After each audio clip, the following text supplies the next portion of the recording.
guest speaker to talk about the budget 2024 that has just tabled by our Prime Minister Anwar Ibrahim. And I think maybe we can start off with a very chill session to talk about. Let's introduce our guests here. First of all, my name is Louis Lau. I'm the Head of Research for Melaka Securities. And my partner guest speaker here is Priscilla Yong. Maybe you can talk about something on Mula side. Yeah. So hi everyone, my name is Priscilla. So I'm actually one of the licensed financial from Mula Advisories and Sdn Bhd. So Mula is a company that aims to help more Malaysians to retire well. So we actually have an app that will be able to allow everyone, all Malaysians, to be able to get some access when it comes to financial planning, everything free for FOC basically. So if you can oversee over here is that at the app over here you can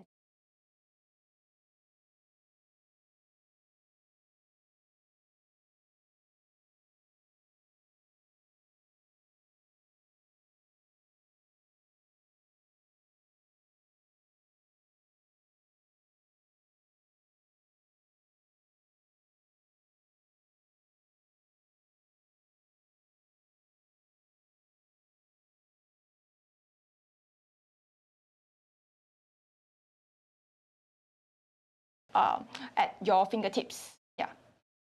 Yeah, I just saw some comments say that there is no sound.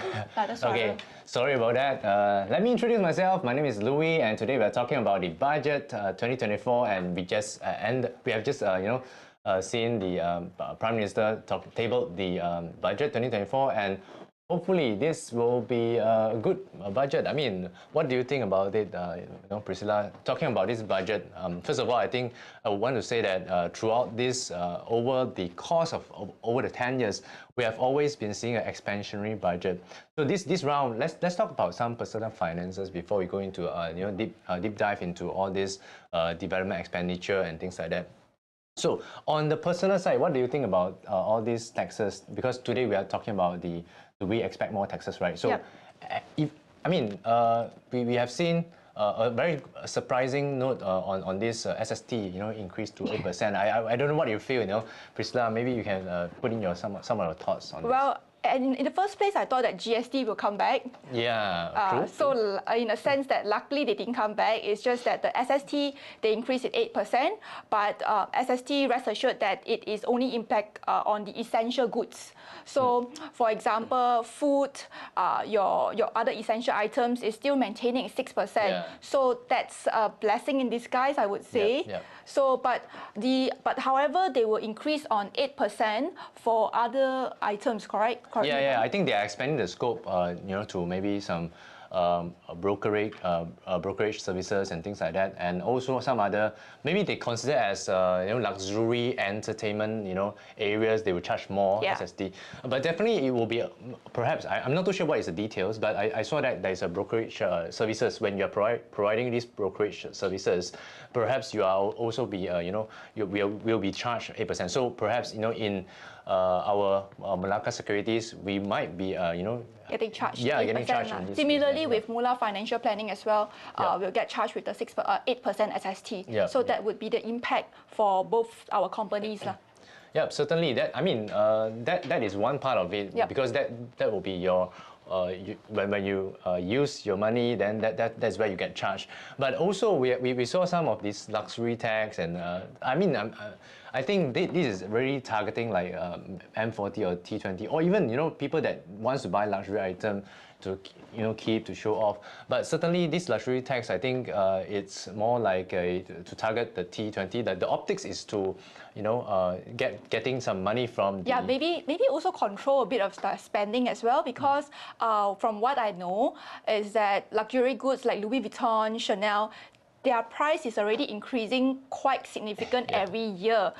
Some might say that would be a better investment as compared to other investments. Yeah, true. Sometimes I'm not too sure. Sometimes this kind of limited edition things can be much greater opportunity than holding stocks. Yeah. Like for example, your Rolex would now probably be much more expensive. Right. So, but all we know is that they have the 5 to 10% tax, which we wouldn't know until more details have been announced. Yep. Like what threshold. Hopefully it's like a threshold, maybe let's say 10,000. Yeah, 10,000, 20,000. I think that makes sense as well. Yeah, and that could also curb the inflation of, I don't know, luxury goods. Yeah. I mean, yes, you can think about this, but again, when we talk about luxury tax, when you are imposing this tax to it, maybe can it become more luxury in a sense? In that sense, it could be like, for example,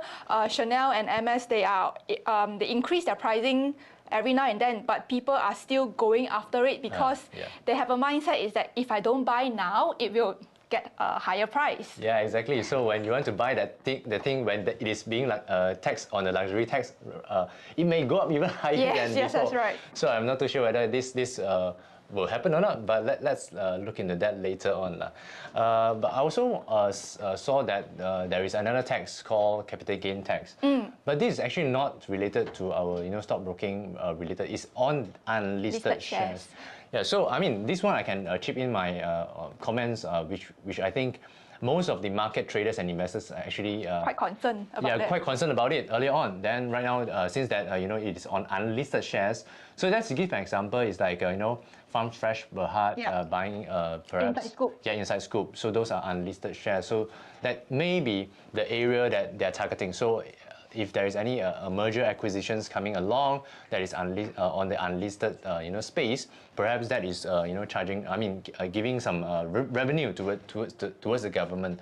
So I think those traders and also investors rest assured. Yeah, rest assured. Right now, seems like the budget speech is pointing towards unlisted shares, and hopefully that we are not going to have this capital gain tax, because I think when you are trading in the stock market, you don't want this to happen. Yes. Especially when you are really profiting, then you try to impose this capital gain tax. Then it may actually hamper the trading activities of the investors. It might actually not incentivize them to trade. Actually, when it comes to this capital gain tax, right, a lot of my clients, they didn't know about that.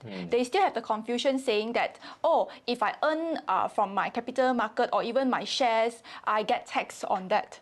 But actually in Malaysia, the only capital gain tax, except for unlisted shares, would be the property gain tax, the real property gain tax. So other than that, it's not applicable to us as of now. Yeah. So besides all these tax, what other tax that you have noticed, or anything that personal finances that we will need to take care of? I would have expected it to have like maybe increase on other sort of tax relief, but then these times, okay, we can only see that they actually increased the 2,000 ringgit tax relief for upskilling courses venture into new industry. So this is actually, I would think, a government incentive to allow those in B40s or M40s, even the T20s, to actually get some side income where they want to, get into courses to upskill themselves. So that is another new tax relief that's been introduced by the government. Yeah, I think on this tax relief segment, we also saw that the sports activities and equipment as well, it has been increased to about 1,000. So I think that is also a good thing. Yeah. That it encourages people to go for exercising. Healthy. Yeah. So previously it was about 500 ringgit. So right now it's about 1,000 ringgit. So this is actually a pretty good thing, which inclusive of the sports training. So like maybe you go for badminton classes or even maybe golf classes. Golf classes are not cheap. Yeah, not cheap. Yes, exactly. Yeah, but these days people like to go tennis. Somehow the trend these days is tennis. Yeah. So one classes maybe cost about 50, 80 ringgit per person. Yep. That certainly will help. I think I remember last few years there is a budget. there is a tax called sugar tax. It's also trying to encourage people not to drink so much of sugary drinks. But right now it seems like people are, our PM is trying to target those that is playing more sports and encourage them. I think that is a very good activity, and also good perhaps it may help the whole population to be not so obese and things like that. Because I remember one of the data shows that Malaysia is actually quite obese in terms of that. So we're trying to encourage people to walk more, exercise more, things like that. Yeah, really. me myself, I don't exercise much. So maybe this would actually incentivize me to exercise more. Okay. I mean, you're not you're quite slim, so I'm Slim does not mean to stay healthy. Okay. Good. Yeah. So on actually the budget is actually on how the government trying to get revenue and try to spend.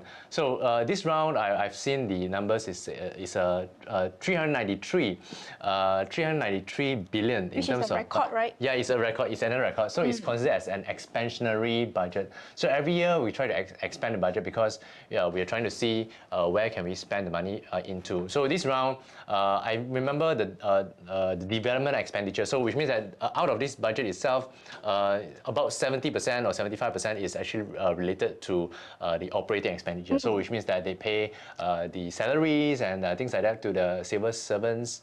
And the next, the 90 billion is actually spent on the development expenditure. But I think this round, the development expenditure has actually been coming a little bit lower. I think last round was about 95 to 97 billion. This round is about 90 billion. So if we are looking at that perspective, right, in terms of Malaysian stock market, they would really like to look into development expenditure. Why? It's because when you have that, then perhaps the infrastructure will go on, more MRT, and debt spending. That would mean to say more investors, foreign investors will come in to invest through Malaysia, is that right? Yes. I think the idea is that if the development expenditure is getting higher and higher, is good for the economy, and therefore people may actually come in, foreigners may come into Malaysia and spend more and invest more, and that is why I think it is really excited to see if the development expenditure can grow. But this round, it seems like it's down by 5 to 7%. So I'm not too sure how the market will take it. But from my point of view, I think it is always good to have the good bigger numbers. But this round, it seems like a bit softer. So maybe we can look into that on Monday, see whether construction sector can still go, because I think past few days, HSSEB, Gamuda, IGM has been going up. So Monday, I think market may take some retracement phase. But also maybe we have a question over here by Su Chen from YouTube saying, what does it mean by buying unlisted shares? I think these questions would be best answered by Louis. Yeah, so unlisted shares, just how I've given some example here. If a company A like Farm Fresh Berhad is actually buying Inside Scoop, so those are the areas that is buying unlisted shares. So unlisted means no one can touch it, only the Sendirian Berhad if want to transact. Those are the areas, those are the unlisted shares portion. So if you are trading in the stock market right now, that is called listed shares. So when you buy and sell maybe Maybank shares, that is called listed shares. So currently they are looking at the unlisted shares to charge about one of the capital gain tax on it. So which means that it is not related to stockbroking. I mean, stock related. It would not be related to Malaysia Rakyat, the normal Rakyat. The securities. Let's say, for instance, you're buying Maybank shares on the platform of Melaka Securities, then those are the listed shares. So those are not affected. So I think the market should take this positively because it is not capital gain tax is not on our listed securities, and therefore you need not to worry on this matter. Yeah. Okay. Yeah. So I think there is a lot of incentive. We thought there will be a lot of more. There will be more, like for instance, towards the green initiative. This round, I remember last few years we have all this green initiative to talk about solar panels, electric cars, electric vehicles. But this round, really, I don't see much on that. Well, the only tax relief for the EV would be they extended the 2,500 ringgit for the next 4 years. So that would be a pretty good chance for us that would want to buy another EV car. Do you own an EV car? I don't own an EV car. I'm driving an old 12 years car. Okay, so you can. This is really good. Good financial planner. You just want to save, then buy, then go for financial freedom soon. Rich buyer. I want soon. 5 years soon. Yeah, but I think it's a very interesting topic to talk about this EV. I mean, in terms of environmental friendly, we have done recycle. But why don't we also own some EV cars in the future? What is your view on this EV segment? Well, I think the cheapest EV right now is about 100,000 or so. Yep. So when it comes to buying a car, to me it is just an asset, a depreciating asset to bring me from point A to point B. So to me, if that's not very important to me, I don't see myself investing a 100,000 ringgit car.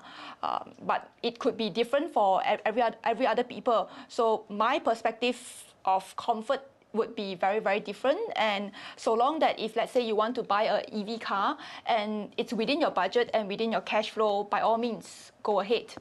So our criteria when it comes to EV car or even your hire purchase, you should be not spending not more than 15 to 20% of your income into that, because that would show that you are putting a lot of your cash flow into a depreciating asset. So unfortunately, if you can see over here these days, fresh grads, right, they have like a checklist. Right. First, if you want to buy a new phone. Wow. After that is buy a new car. And the car that they want to buy is like Honda Cities and things like that. So Tesla, maybe? Tesla. So as you can see, as we all know, cars are not very cheap. And then that could cause bankruptcy, which is actually hire purchase is the #1 factor when it comes to bankruptcy, followed by personal loan. So it could be due to the younger generations, okay? We are also quite young in that sense. It's due to the peer pressure. Yeah. I think right now I'm pretty surprised by the amount of, I mean, the price tag of an iPhone is absurd. It's like going... My time, I mean, it was about 3,000 plus. Oh, my time was 2004. I remember the iPhone 5, the gold color one, it was 2004. Yeah, I mean, it's first surprising that recently I just had a chat with my friend. He's buying the phone at 7K or even 8K. I mean, it is a Pro Max and it's a 1 tera, TB 1 TB. Yeah, I mean, it's really... Then I saw that EPP plan, the easy payment plan, went up to from 2 years max. Right now it can go up to 4 years. Yeah. So this buy now pay later thing, right? It kind of makes people easier for them to spend. It's a lower entry barrier for anyone, even let's say earning about 3,000 ringgit. You can even own a 5,000, 6,000 ringgit a phone. Yeah. So my stand when it comes to buy now pay later is that if you can outright buy the item straight away with cash, then you can actually make full use of the EPP because it's 0% anyway. But so long that you actually have a discipline to be able to pay back consistently every month, because the moment if, let's say, you do not pay on time, the interest could be quite hefty. Yep, so right. do make sure that you pay it on time. So we have a question over here from Wei Wen say, so is iPhone a luxury goods now? Yeah, I'm not too sure how to categorize luxury right now because we have not have the detail yet. So maybe we will wait for the details out to see how much is the threshold for the luxury good. Yeah. Just now Priscilla mentioned maybe about 10K. I would say that 10 to 15K starting on that onwards should be luxury good. But yeah, we have another question over here by Stephen. Is CGT applicable to properties? If I'm not mistaken, the RPGT, just now you mentioned. RPGT will be applicable to properties. Yeah, so CGT I don't think will be applicable to property sector. So I think property sector this round didn't have much of the incentive, just that the MM2H, the Malaysia for Second Home, that could be actually benefiting some of the property sectors. I think all these efforts are trying to make the recovery coming back for property stocks. Yeah. But overall, I don't see it happening throughout the whole Peninsular Malaysia. But I see some of the areas. Say for instance, Penang is quite good. Kedah is quite good due to there is a so-called like Silicon Valley there in Penang. Therefore, the property sector is actually quite quite well to do. But recently also we have have this, we have our Prime Minister talking about, putting a special financial hub in the Forest City in JB, Johor. That is actually a very exciting, I think, very exciting plan, to be honest, because since that news onwards, we can see that the share price of the property sector has been actually running up like crazy. So, so perhaps if we are looking at the property sectors going forward into on Monday, perhaps there could be some spike to it, but I wouldn't say that the spike can go on forever. So I think right now I'm more looking at the spike is limited, but the downside risk is much higher on next week onwards. Is because they have been rising so much, and I think it has been pricing in all the good news for now. Okay, maybe you can take some questions from the floor. How a normal M40 take advantage of tax relief for the coming assessment year? Wow, this maybe you can ask Priscilla. So for the coming assessment year, usually you would be able to take advantage. So which means to say for M40, your range would be around, tax rate would be around 11 to about 19%, around 6 to 19% for that purpose, for that rate. So one definite thing that you can take advantage on would be actually if you have a kid, okay? SSPN is actually the best one. And just now, the budget did not announce that they will extend further more than 2024. So year of assessment 2024 is the last year for you to do so if you have a child, which is maximum about 8,000 ringgit. So for you as well, you can also invest into PRS, Private Retirement Scheme. Private Retirement Scheme is actually, the tax relief is about 3,000 ringgit. That would actually a pretty good option for you to actually maximize your tax. So now it's about October. It's not too late for you to actually buy another PRS, buy a PRS and max out the 3,000 ringgit. And other than that would be your usual lifestyle, 2,500. If you were to buy a phone or a laptop, you can definitely make use of that. And also the usual ones, your yearly medical checkup, the full medical checkup it's not just the normal blood test, but to go to a hospital, that one you can claim maximize about 1,000 ringgit. So that would be a very good way for you to maximize your tax relief, and not to forget your insurance as well.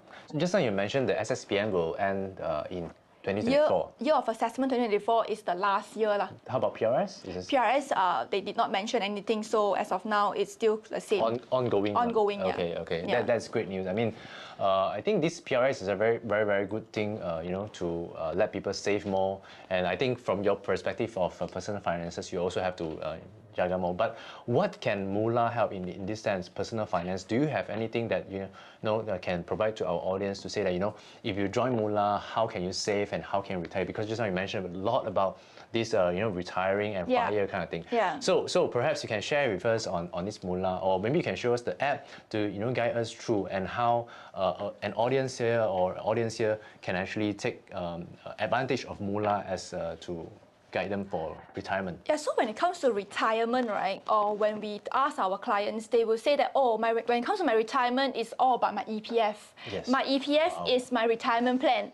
But how much is the normal average can actually retire comfortably in Malaysia? What is your point of view? Okay, now the definition of comfortable would be very different compared to everyone. You're comfortable, maybe you want to spend 10,000 ringgit a month. Maybe I want to spend about 5,000 ringgit a month.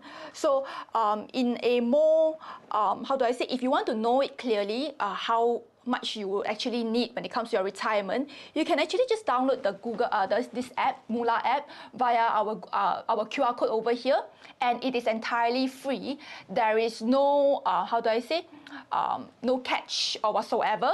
You can key in your figures, you key in your numbers, how much you actually want to spend. We will take into consideration of the inflations and also your projected salary increment, all these things. We will actually be able to calculate by the age that you want to retire, how much you will have, and then compare with how much you actually want to spend when you retire. Then we will be able to know the gap, because a lot of people, right, they will think that, every year I want to spend 10,000 ringgit. So then 10,000 ringgit, 1 year 120,000. No, 1 month is it? 1 month 10,000, okay. and then 1 year 120,000. Okay. So people will think that, oh, if I retire at 60 years old and I will die at 80 years old. Okay. They will think that 20 years only, so 20 times 120,000. Okay. But then you actually forgot the impact of inflation. Yeah, that's right. That's right. Yeah. So inflation, let's say we take about 3 to 4%. Okay, that would actually quite a big sum when it comes to that. Okay. So to be honest, if we're to take an example, if you were to go inside there through Mula app, which is free, you will be able to know the exact number that is your personal number when it comes to your retirement funding. Okay, so 10,000, I must try to save right now in order to start early. I mean, like, we keep hearing people saying that you have to start early, but it's really true because if you were to start later, the effort that you will need to put will be double up. So my advice is that download the Mula app. It's free. There's no catch. You can just see, and then we will also have guidance for you on how to improve your financial planning. And also, we all will need to understand that financial planning, it is not just about retirement, but also taking care of your cash flow, your insurance, etc., to make sure that you will be able to cover it nicely, everything well-rounded to be able to achieve. So in this Mula app, we actually mainly recommend actions that is practical for you to follow, and also tell you that actually when it comes to insurance, whether you over-insure or under-insured. Because a lot of clients, right, I recently have a client that told me that they are very thankful, where he was spending about 8,000 ringgit on premium yearly. Yearly, okay, wow, that's a huge one. Yeah, after talking to me, I managed to reduce it to 2,000 ringgit. Wow, that is crazy savings. Yes, exactly. Because there are actually ways out there in the market for you to optimize your insurance without going through agents. I need to get a health check or a finance check right now. Definitely. Okay, so the savings come from there. I think you can also put it into investments. Yeah. I mean, for Mula app, do you provide this kind of service? At the moment, because we just launched our Mula app like a month ago, so we will be providing this service later first half of the year next year. So where you will be able to invest through us by us recommending the platforms that we recommend. When we recommend a product, right, we actually go through a very rigorous screening to make sure that it is actually suitable for all of Malaysians over here. So our target over here is just that we want you to optimize the way you spend your money. Right, okay. So maybe you can take another questions. ESH is, first of all, we go back to that. Do you think, Muhammad Zahid Muhammad Bari mentioned about, do you think implementing the 8% SST will be a bad catalyst to the market? I think SST is like your spending, right? Because you spend, then you pay the SST. So right now, it is not on the essential items or essential products like F&B and also telco services. They are not charging you the 8%. But perhaps you can think it in a way that this could actually help the government to get more revenue, first of all. Secondly, is that your lifestyle. So assume that you are buying something out of this F&B and also telco services, that you have to pay more. So if you spend more, you pay more. That is the whole idea here. But again, if we are looking at the all the 8% SST or SST particularly is not a bad catalyst to the stock market. To me, I think the catalyst to the stock market when it comes to bad thing, it may be if we are looking at the development expenditure has been shrinking. So that could be a that could be an idea that it is sort of like a negative towards the stock market, because if we are looking at development expenditure, we definitely want more, because if we develop more of MRT, LRT, there will be more projects out there, and that value chain, that chain of events from this MRT is actually very huge. So it can benefit workers, it can benefit the steel related counters, cement related sectors. All in all, if you are building more of this infrastructure, that will be a good thing. So currently, it seems like there is a decline in terms of 5 to 7% in terms of development expenditure.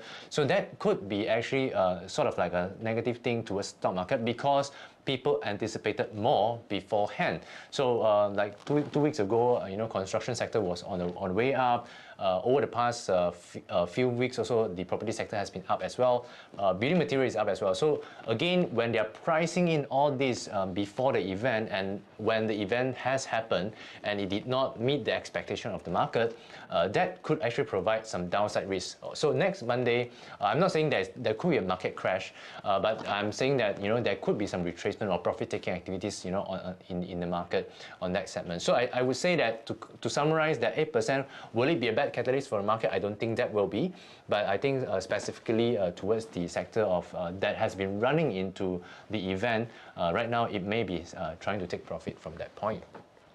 Now we have another question over here by Ash. Hi, any impact for the oil sector based on the announced budget? So far, we have, you know, tracked through the budget speech, and we have been seeing the. I mean, we have been listening to what our Prime Minister has to say.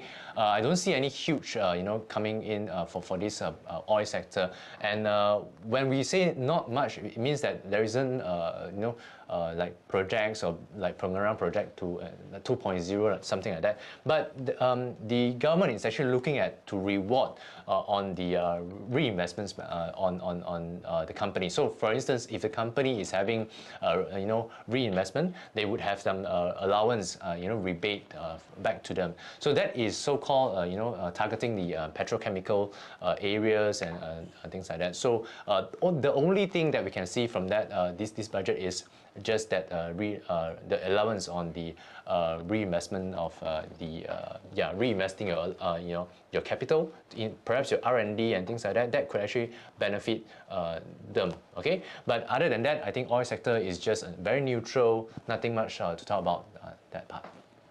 We have another question here by Su Chen. What do you mean by ways to optimize insurance without going through insurance agent? Now, do you know what does it mean? Means you cut through the agent and buy your insurance product? Yeah, but do you think that is possible? I think it's possible because, you know, like general insurance, you can actually buy through online. But I'm not too sure this, are they referring to insurance, life insurance or general insurance? This one, I'm not too sure. This is not my expertise here. Yeah. Now, the answer is actually, you can actually buy an insurance product without going through insurance agent. How does it go is that you can actually go to their website. For example, if you want to go after Great Eastern or even AIA or even Generali, okay, let's go to Generali per se, because once I did their products and also filtering their products is actually pretty solid. For example, you can go to Generali, you can buy their online products, you can buy it directly from there, or even let's say AIA, much more people knows about that. You go to AIA, you can go buy online products, you can buy their life insurance product, their critical illness as well. So this one, you can go directly through them without the interfering of agents. Now, when it comes to that, let's say, for example, if you want to buy a life insurance product that is around 100,000 life insurance, like 100,000 coverage lah. What do you think is it going to be per month, the premium? 100,000 for a 30-year-old male? I'm not too sure, but let me guess, maybe 200 ringgit? Per month, right? Yeah, I think so. But actually, right, if you buy directly through the company, it's only going to cost 17 ringgit per month. Holy, yeah, that is really cheap. Yeah, you only need to pay about 218 per year for 100,000 life insurance. That is crazy. I mean, I didn't know that. I mean, thank you for telling me. You talk to me more. Okay, man. Yeah. Okay. That is my definitions of buying through online, which is without going in through the agents, and you can actually save up some fees because you are buying a term plan, a pure protection plan. Okay. So we are actually cutting through the agent's fee. So the agent fee cost me like 100 plus. Then, but 25%. Like every year, they will charge about for 6 years, they will charge about 25% or more, or lesser than that. And then also on top of that, because insurance agent usually recommend you investment-linked products. Oh, right. So you are actually buying insurance together with investments, because agents will tell you that, hey, you should actually buy some of this. This is investment. You can diversify your risk a little bit. So they are actually technically taking a bit of a portion of your money to buy a fund for you, which is like how you buy fund yourself, be it buying ETF or buying unit trust. You can do that yourself as well. Right. So my take is that when it comes to insurance, you don't have to mix investment and insurance together because of the hefty fees lah. Yeah, but I mean, in this world, I mean, in this current environment, right? We are always finding, people to help us to do, soft solutions. We are finding solutions, right? Insurance agent is like a solution to me because when you come to claims, there is someone to help you to do it. But how about if for life, for this one, if I'm buying online myself, then who should I ask for to do the claims? I mean, now that would actually make sense for medical. Medical, okay. you would actually claim more than life insurance because life insurance you claim once. Yeah, that's true as well. Yeah. You're claiming, right? Yeah. So okay. so long that your family member and also it comes to will, you just have to list down that, hey, actually I have insurance over here. Yep. The nominees actually it's already listed there at the insurance there. So based on that portion will be claimed. Right. Yeah, okay. and also like I said, why you need to pay such a hefty fee when life insurance you only claim once? Yeah, exactly. That is very true. That's very true. But so if we're going for the medical, then definitely medical would make more sense to actually go through with an agent. Yeah, okay. So if let's say you want to buy yourself with the life insurance and medical, then my suggestion with that is that if you come to insurance agent, you can actually buy a medical with a high annual limit, let's say a 1 million annual limit. Okay. I bit kiasi, my annual limit is about 3 million. Wow, that is huge. Yeah, because the thing is that my family have diabetes background. Oh, okay. So there's high chance that when I hit my mid-30s, I will have diabetes, then I can't get insurance anymore. Okay. Yeah, so I pump it up to 3 million annual limit, but normally 1 million should be sufficient already. Yeah. And then you minimum your life insurance then should be sufficient already lah. Okay, because I always heard people say, when you're already, hitting the limit, then most likely you are already half like going into the. I mean, that's true. Yeah, I mean, people always tell me that if you can use 1 million, then that means you're like. Yeah, but then the thing is that when it comes to inflation, our normal inflation is about 3 to 4%, but medical inflation, it's around 12% or so yearly inflation for medical. Yes. So that's a bit crazy.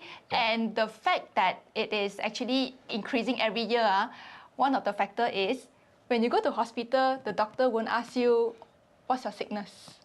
You got medical card. Okay. Because So they scare we can't pay, they're afraid. It's either they can't pay or I don't know, I can't say for sure, is that I can't say for every doctor, they will probably mark up the price. So, but people will be like, oh, you mark up the price, never mind lah, I'll be using my medical card. But actually it's a chain effect. Yeah. When it comes to insurance, the concept they're using is a pool of fund. Now, when the expected claims is supposed to be, let's say, everyone for this year, for this company, maybe about 2 million. They expected it to be 2 million. But then when it comes to the actual experience study, they become 4 million. Oh. So if 4 million, then not enough of money, correct? So then what to do? Insurance company will ask you to top up. So this is actually what is happening. Okay, Ken. Maybe we can take some questions. I think we have sidetracked a bit, sorry. Yeah, coming back to, I saw next question talking about, do you think EPF Flexi account will boost stock market? Wow, this is another COVID fund, right? During COVID, people use the EPF money to, do this and do that. Boost the stock market. I think it might, but under this scenario, the environment is not conducive enough to boost market because during COVID, personally, I think because everything is closed down, only the stock market is open, and therefore that is a very good environment for people to boost the stock market. There is only one place to put your money into. But right now, I think if there is an EPF Flexi account, people might want to buy some, luxury goods, That things is like that. not recommended. Yeah, that is definitely not recommended, I think. But to answer the question of whether it will boost the stock market, I think right now, I don't think it will boost the stock market because the fund or the money that they are taking out, maybe they are going to spend elsewhere. Yeah. So ideally speaking, for EPF, just if you are saying that most of the Malaysians are relying on EPF for retirement, right? The more that they should not take it out for this for other purpose lah, unless it is really, really necessary. Yeah, another question is on the poultry industry. This is very interesting. I think the removing of price ceiling on the chicken and eggs and trying to start with the floating price, I think is very interesting for the poultry sector as a whole. I think poultry sector will be able to benefit out of this situation. Think about the economics of it, because currently everything is on a price ceiling.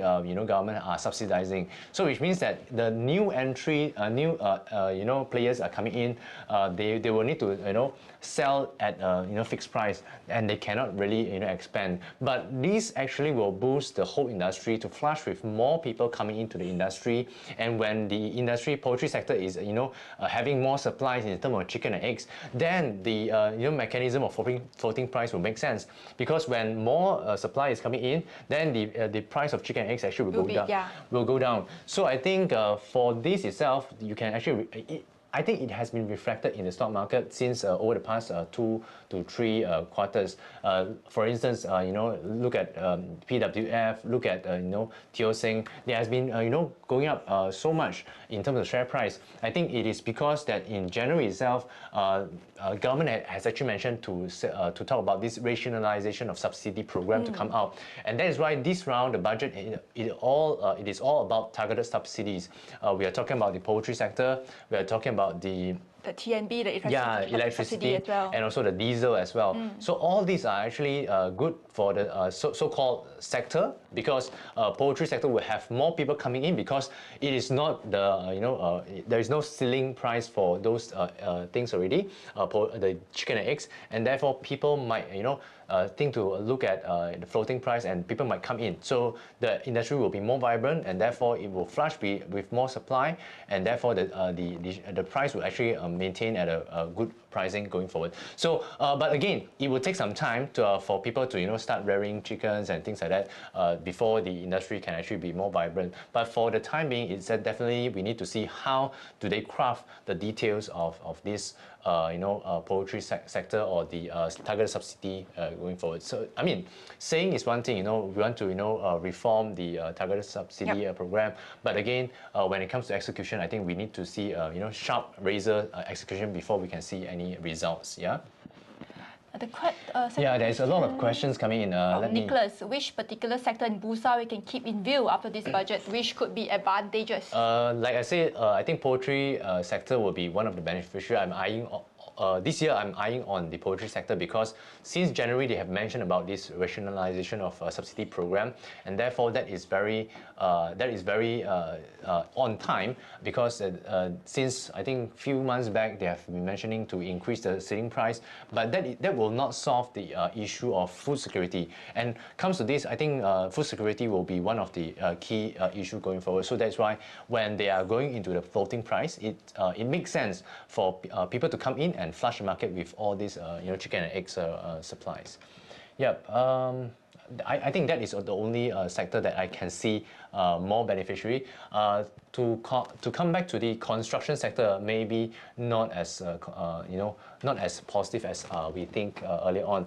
The development expenditure has declined by 5 to 7%. That is certainly one area that we have to take note that on Monday profit-taking activities may come in. Maybe next question we can have is the insurance for tax relief. Can insurance be claimed under PRS tax relief? Now the answer is no, because PRS tax relief, the 3,000 is only for PRS. But actually there is a tax relief for insurance, which is for education or even medical insurance, or even and also life insurance lah. So you have to claim according to it. Now when it comes to this, a lot of people think that, oh, my life insurance and together with medical, right? Oh, I pay 2,400 every year, I should just claim 2,400 every year. But actually it's not. You have to download the tax statement that you have, then they will be telling you that actually for life insurance how much you can claim, for life medical how much they can claim. Oh, so that is the detail of it is more important than the whole amount. Whole premium, because you have your policy is a mixture of life insurance, critical illness, and also a medical card. So you can't claim everything like that lah. Right. Okay. There's another question. you provide investment-linked insurance online? Because I know usually investment-linked only available through agents. So actually, online you are not able to provide investment-linked insurance lah. So usually online one is actually term plan, which is pure protection plan. So if you want to go through investment-linked insurance, you have to go through an agent to do so. Okay. And Nicholas is asking, what is Mula? So Mula is just a company that wants to aim to have more Malaysians to be able to retire comfortably. We are a company that offers financial planning service via digital. It's like a fitness app lah, for you to get fit on your money. Yep. Okay, there is another question from Happy. As a 3K below salary employee, I want to know if I get my profit from the investment, do I need to pay tax? If so, how much do I need to pay? How many percentage of the tax? So under this scenario, it depends on what investment you're looking for. If we are saying that on the stock broking itself or stock market itself, there is nothing you need to pay on the tax. Yeah, so I think other investments such as if you have a unlisted company that you want to sell to someone else, perhaps that is under the capital gain tax of unlisted shares that mentioned by our Prime Minister just now. Okay. Any other question? What about B40? Any positive impact on the RE sector? As I understand from the budget speech itself, we don't really see a lot of our renewable energy, but I think fret not, because this budget is talking about how to use the government, how government can actually get more income and how to spend. But if you are looking into the RE sector, you might as well look into the NETR, which is National Energy Transition Roadmap. I think that blueprint itself has actually explained what should be done until 2030 or even up until 2050. What are the areas that we are seeing right now is definitely the generation of power generation mix will go up from 40% to 70% on renewables. So which means that over the years we are using coal-powered power plant. They are trying to reduce that coal power plant or whatever power generations going forward, but they are trying to improve and increase in terms of the solar or even the renewables energy kind of power generation. So from 40% to 70%, that is a very huge increase, and I would believe that throughout the years we can actually monitor on the RE sector, is because RE is not just on the solar panel, but solar panel is a very huge area, because our rooftops, right, we can actually have the solar panel. So there are a lot of untapped market in this area that our SolarVest, St. Mida, Sunview, all these companies will be able to get more in line with this RE sector, which is the NETR will have a roadmap for the renewables. And besides that, we have also the hydrogen, green hydrogen, which they intend to put up some of the buses using hydrogen fuel cell. So in Sarawak, it's very common. Not to say common, but they have started the initiative since last year, and they're trying to see whether they can commercialize these green hydrogen energy buses by 2025. So that is a very, very advanced area that we can think about. So RE is not just about solar panel, but I think in Malaysians' eye itself, I think solar-related counters such as SolarVest, St. Mida, Sunview, all these may actually benefit out of this situation from NETR and not really from the budget. Budget is just trying to see how government can actually resolve the living costs, expenses, and things like that. But I think NETR would be serving more towards the RE sector.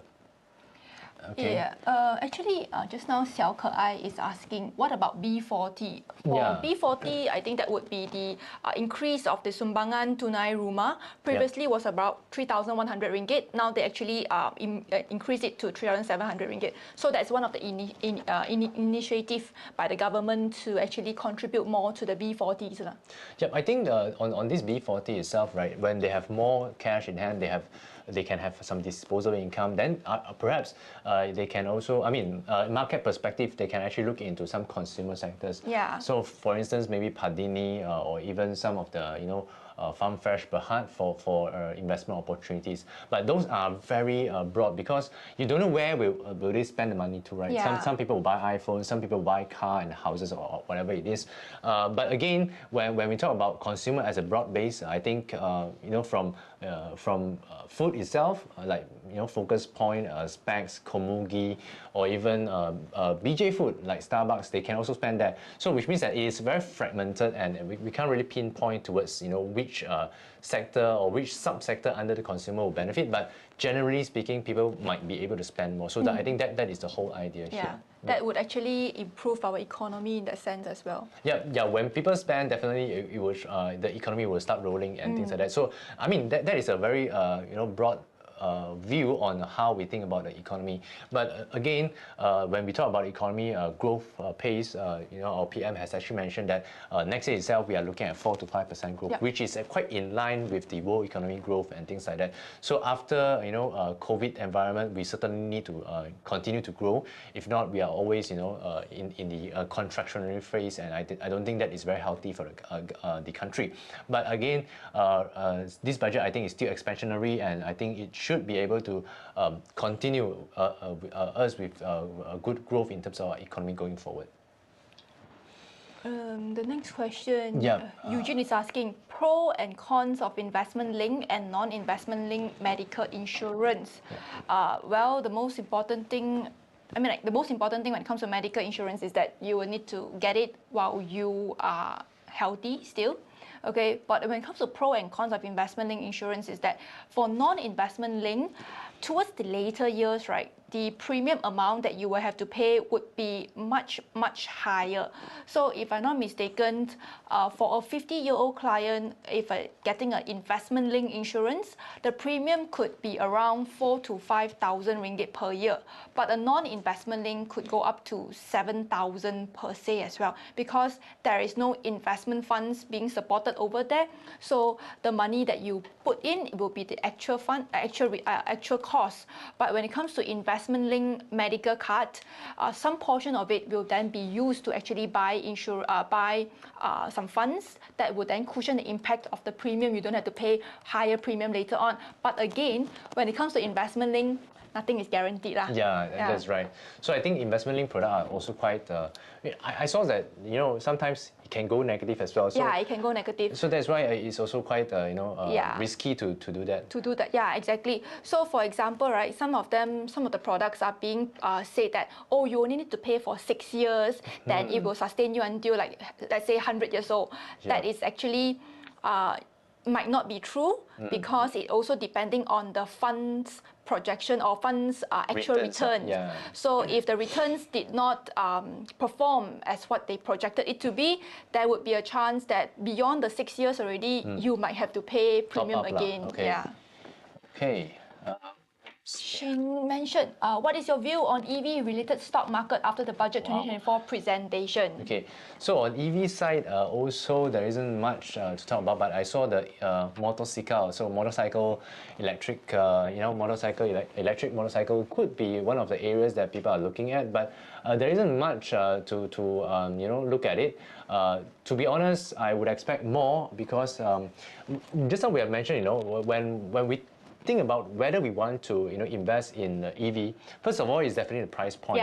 But secondly, it's about the infrastructure and also how much does it benefit you when you are pumping in fuel versus the time spent on the EV. Exactly. Like for example, condominium, I don't think they have like the infrastructure to charge your EV car, right? Maybe they have, but you have to maybe line up for it. I mean, for me, I would like to have 1 to 2 minutes pump petrol and settle everything and go back home. But if you want to stay there for maybe 30 minutes just to charge your car, I think that will actually deter me from doing it. So again, on EV related stocks, I thought it would be more like for instance more infrastructure beneficiary and more charging stations and things like that. But seems like this is a bit neutral. I would say neutral. neutral. It's not really positive or negative, but it's neutral. But until maybe next year, more and more people are adopting, you know, EV. People see more Tesla, more BYD or whatever car on the road. Then when the infrastructure is good, and when your charging is not that expensive, then perhaps,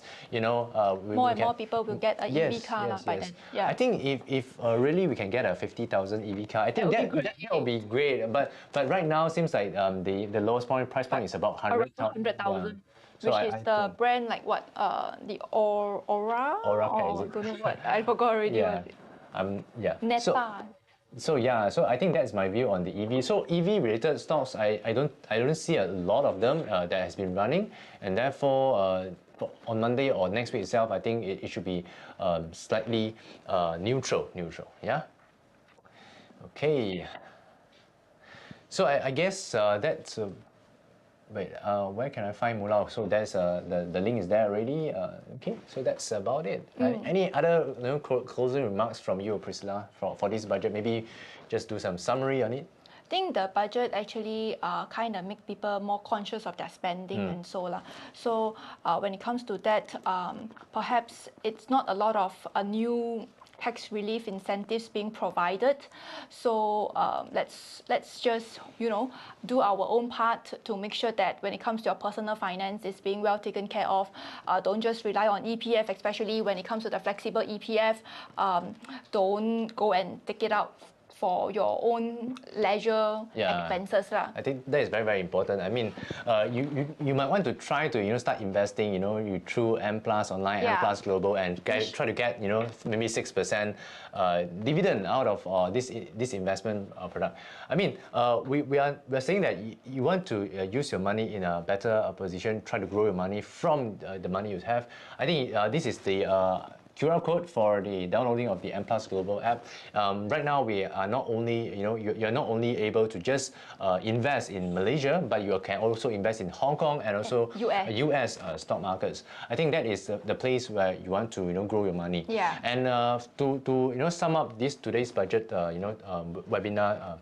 I think budget has been always on an expansionary mode, and to be honest, this round is targeting the B40 and also M40. Try to give them more, you know, breeding capabilities for now. I think after COVID, everyone is, you know, trying still recovering. Yeah, it's very challenging period. So I think that I would say that, you know, if they can help the B40 and also M40 to grow their wealth, or even to go through this period of challenging period, I think it makes sense for the whole economy to, you know, grow further into, you know, 2025. And we have this recently done the 12 Malaysia Plan midterm review, and we saw a lot of initiatives done by our government that to push NETR, the National Energy Transition Roadmap, and also the NIMP, the Industrial Master Plan. So I think all this will actually help the economy to grow further. So I think, fret not, maybe on Monday, it would be a neutral stance on the market activities. I think throughout that week, people will still be digesting what sort of good, you know, sectors that they can actually invest into. And don't forget, you know, in November, we have this earnings season, and towards December, we have this window dressing period. So I think don't be too worried on the stock market yet. I think right now we're trying to see what is a good, you know, beneficiary out of this situation. And yeah, so that's about it for today's session. Yeah, and also perhaps we can do a last shout out for our app, Moolah. So you can actually follow us on Facebook as well as Instagram for you to actually get some insights, because we'll be posting some educational financial planning awareness when it comes to this financial planning space. Yeah. Yep. Okay, that's all about it. Thank you so much for your time, and see you again in our next webinar. See you. Bye-bye.